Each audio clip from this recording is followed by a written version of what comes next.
Alors, pour la méthode 1, on vous demande quelle valeur peut prendre la variable aléatoire x. On vous dit que x, c'est le gain obtenu.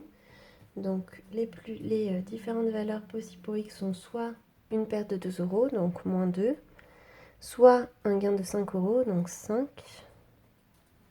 Je pourrais noter plus 5, mais bon, ça revient au même.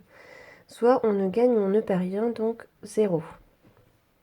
Dans la méthode 2, on vous demande de remettre ces valeurs dans le tableau. Donc on a dit que xi pouvait valoir moins 2, 0 et 5. Et maintenant, on va essayer de regarder la probabilité d'avoir chacune de ces issues. Donc on va regarder la probabilité d'avoir moins 2, d'avoir 0 et d'avoir 5.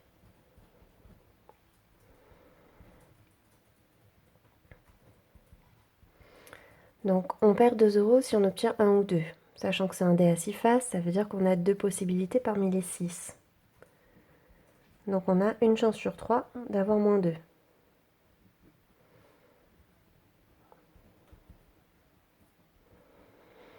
Ensuite, on va regarder dans l'ordre du texte la probabilité d'obtenir, de gagner 5 euros, qui est la probabilité d'obtenir 6. Donc il y a une chance sur 6, car une issue. Donc une chance sur 6 d'avoir 5. Et maintenant, quelle est la probabilité de ne rien gagner? Au total, il y avait 3 issues. On vous dit que dans tous les autres cas, on ne perd ou on ne gagne rien. Donc c'est dans les 3 cas qui restent. Donc on a 3 chances sur 6, soit une chance sur 2 de ne rien gagner.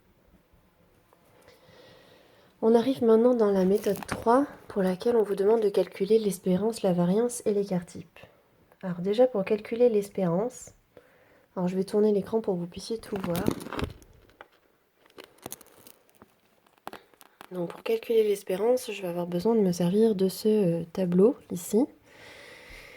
Donc on a moins 2 avec une chance sur 3, on a 0 avec une chance sur 2 et on a 5 avec une chance sur 6.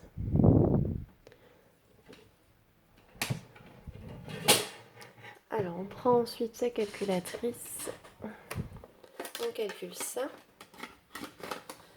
Donc moins 2 fois 1 tiers, plus, 0 fois n'importe quoi ça fait 0, donc plus 5 fois 1 sixième, ce qui fait 1 sixième,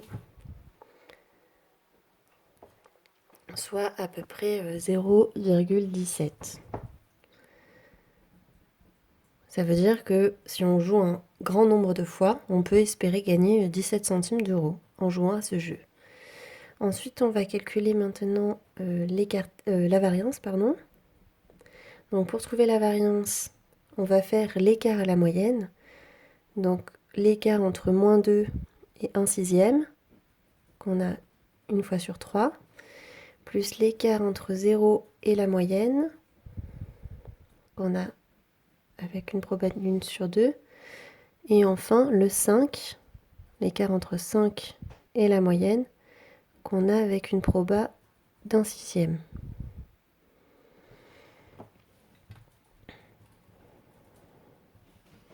Donc moins 2 moins 1 sixième fois 1 tiers. Donc le calcul que j'ai pas voulu noter tout à l'heure, cette fois-ci par contre il faut le noter. Donc 0 moins 1 sixième au carré fois 1 demi, plus le 5 moins 1 sixième au carré fois 1 sixième. Ce qui fait 3,19, soit 86 sur 27.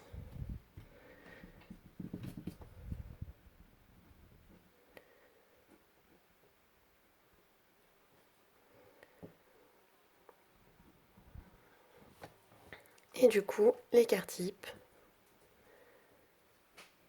c'est la racine carrée de la variance.